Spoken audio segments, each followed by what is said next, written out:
So in this exercise, we are looking at the data related to umbrella sales. As all the time series data, we were first developing our line plot to see if we see any trend or seasonality. And as leaking the secret here is after you developing this line plot, you actually will notice there's some kind of seasonality existing for this data set. So therefore, in the second part of the question, we were asked to create dummy variables for the quarterly seasonality and use them to do the forecasting to forecast the umbrella sale. Okay, let's look at the data itself. So in this data, we have first column is year, second column is quarters, third column is period, the last column is the sale. That is the time series we want to forecast. Okay, before we do that, let's just do a forecasting first. Okay, first click insert, and then we click the line chart. Choose the very basic one. And then after we have this blank sheet, blank area, we're gonna click select data.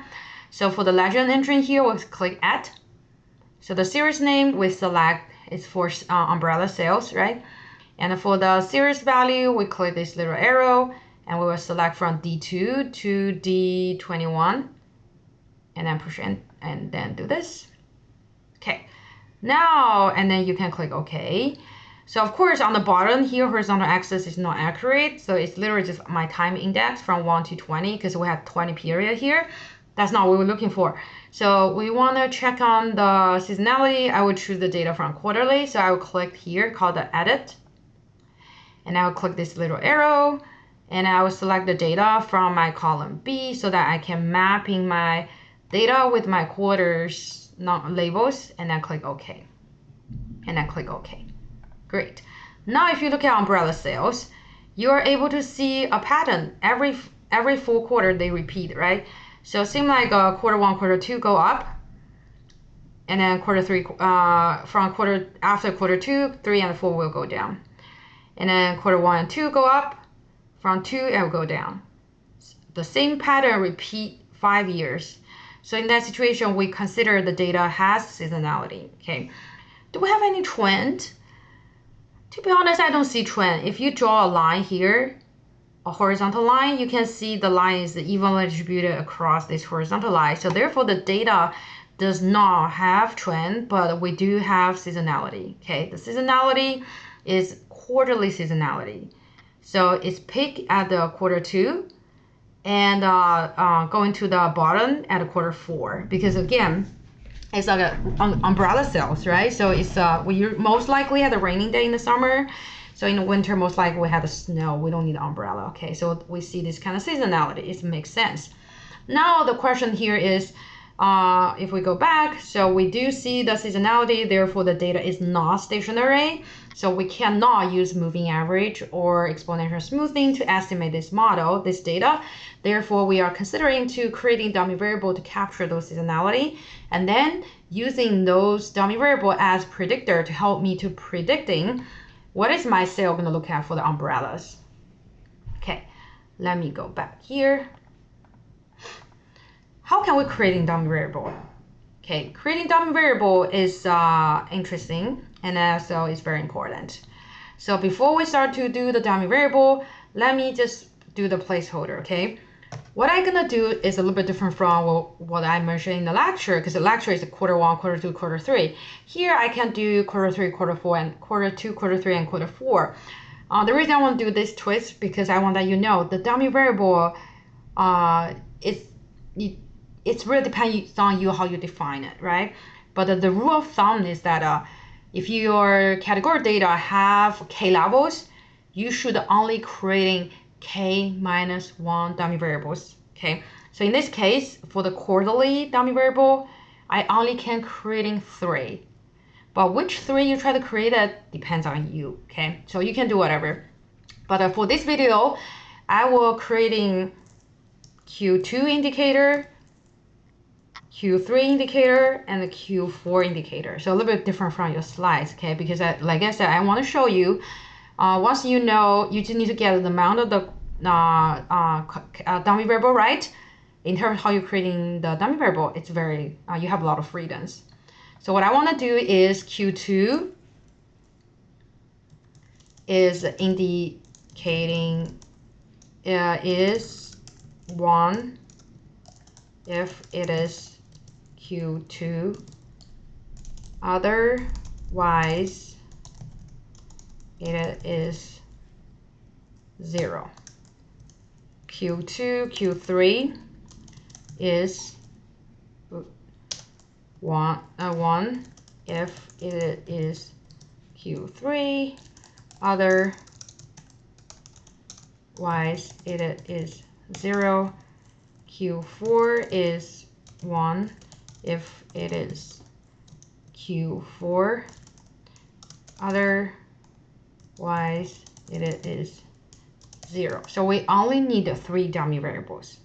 Okay, before we move on to look at how we fill in the dummy variable value, I actually want to mention that those are the dummy variable, but in order to indicating the actual value, it is the combination of these 3 dummy variable to indicate, to show the corresponding quarters. Okay, so for instance, let's see, we have a Q1, Q2, okay, quarter 1, quarter 2, quarter 3, and quarter 4, right? So this is the observation.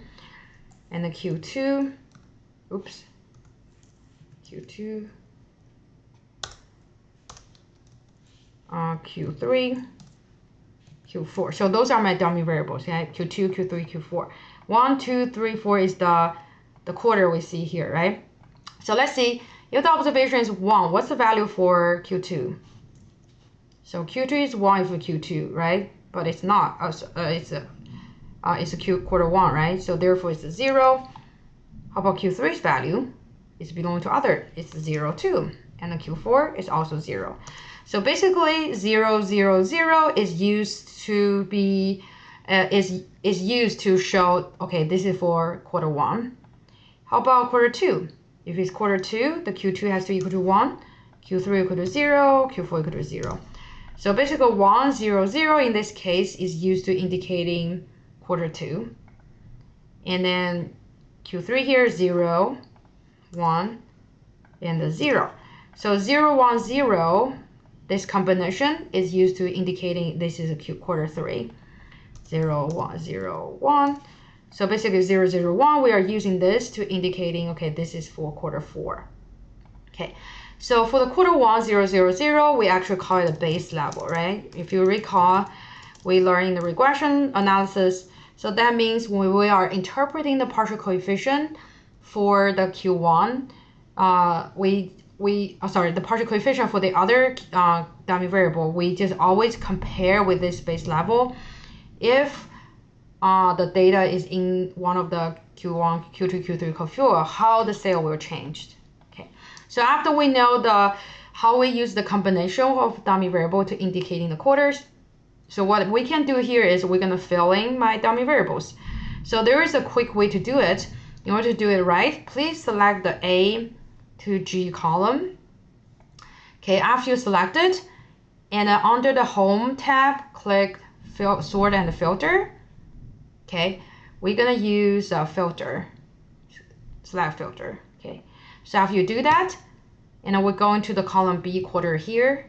First, we will filter out to only have my quarter 1 data. Okay, so as we learned that if it's quarter 1, the value is 0, 0, 0, right? So the 0, 0, 0 used to label the quarter 1. So after we type in that, we select the whole row, move the mouse to the right down corner, and then drag it down. Okay, in that sense, it helps us to fill in all the quarter 1, all the dummy variable for quarter 1 very quickly, right? So now we move on to quarter 2. As we said, the quarter 2 is 1, 0, 0, as we just show on the right hand side here, right? So now after I fill in that, I select the whole 1, 0, 0, move the mouse to the right down corner, and then drag it down. So that's how we want to fill in the dummy variable for the quarter 2 observations, right? Now we're going to move on to the quarter 3. Quarter 3 is 0, 1, 0. And then we do the same thing, select the value, move the mouse to the right down corner, and then drag it down.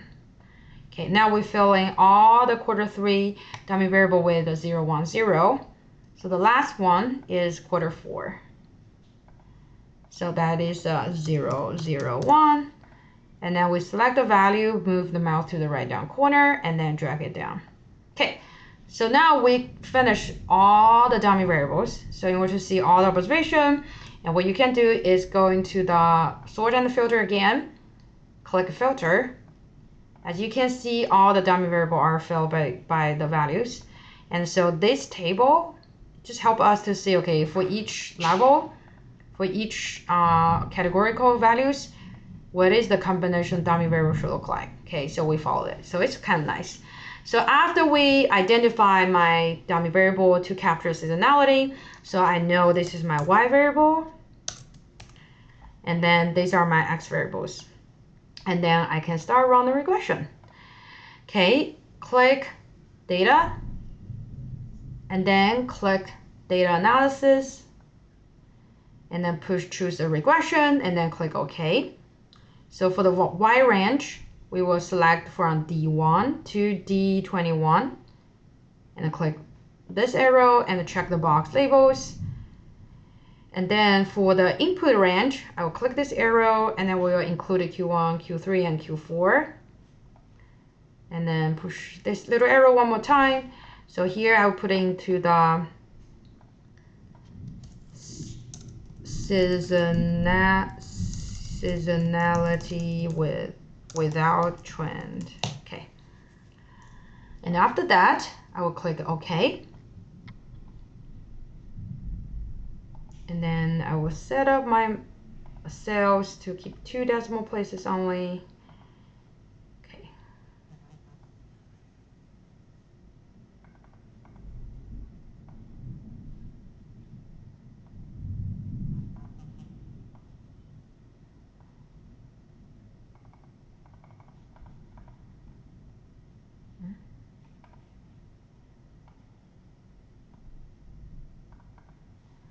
And I zoom in a little bit.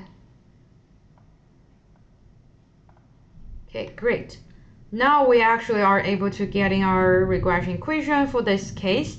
As you can see, the Q2 and the Q4, their p-value are smaller than 0.05. That means they're statistically significant. So our initial thought was right. So that Q2 is the peak and Q4 is on the bottom. So these two seasons we can very easily to see. As you can see that for the Q2, the sale is 28, right? And if you look at Q4, so that means compare with the Q1, and the Q2 sale will go up by 28,000. And then compare with the Q1, the Q4 sale will decrease by 29,000. So that's exactly what we see on the trend, on the chart. So let me write down my linear equation, right? Y hat equal to 124 plus 28 Q2 minus 3 Q3 minus 29 Q4. Okay, now if let's say you want to do some kind of forecasting, you just want to see, oh, what is the value for Q2, what is value for Q3, and what is value for Q4, right? You can do that kind of forecasting. So let's say you want to do the Q2 forecasting. So what you will put in will be 124. So since for Q2, okay, think about Q2, right? If you want to do Q2 forecasting on average, how much you sell. So the Q2 dummy variable is equal to 100, right? 100. So that's the Q2 dummy variable. For Q2, the dummy variable value is 100. So in order to calculate the forecast value, you are using 124 plus 28 times 1 minus 3 times 0 minus 29 times 0. So that is your forecast Q2 value is 152,000 umbrella can sell in Q2 on average. How about Q3? So for Q3, the dummy variable is 101, right? If you don't remember, you can go back. Oops, go back here. Q3 010. So that's Q3. Okay, so that's the value you're going to plug into your equation. So then what I will do is, so for Q3, 124 plus 28 times 0 minus 3 times 1 plus, minus 29 times 0. So for so this is a Q2s, this is a Q3s. So the Q3 sale is slightly lower than Q2, is 121,000. How about Q4 then? As we said, Q4 will be the lowest. So the Q4 will be equal to 124, right? 124 plus 28 times 0 minus 3 times 0 minus 29 times 1. Remember for Q4, the 3 dummy variable value is 0, 0, 1. So that's what I plug in. So that give me 95. So this is the lowest. So how about Q1? So for Q1, that will equal to 124. For Q1, the dummy variable for Q1 is 0, 0, 0. So that will be 28 times 0 minus 3 times 0 minus 29 times 0. And I got 124. So that's the average forecasted value for Q1 sales. Okay, do you feel this number look very familiar? You should. So let me pull out the PowerPoint we cover in the lecture. So in the class, the way I define the dummy variable are slightly different. So the 3 dummy variable I use in the lecture is Q1, Q2, Q3. On these computers, I was using Q2, Q3, and Q4, right? Of course, our analytical model itself are different. As you see here, this is the model we got when we are defining Q1, Q2, Q3 dummy variable versus Q2, Q3, Q4. However, I want you to pay attention on the forecasted result, okay? Based on the model we use, so we are dealing with the same data set. So the only difference is how we define the dummy variable. So in the lecture, we found when we are forecasting Q1 sale is 124. On Excel, we also forecast Q1 is 124. And the Q2 is 152. The same here, 152. Q3, 121, 121, and Q4, 95, Q4, 95.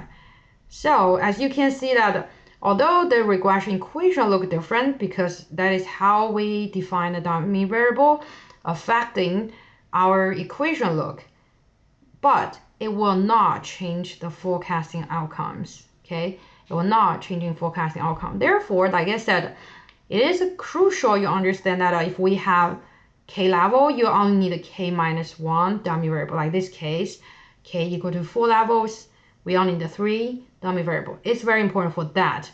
However, in terms of how you want to define the dummy variable, it doesn't matter because either way, your forecasting result will end up the same. Okay, that's very important. You understand that? And so this is about the seasonality without trend.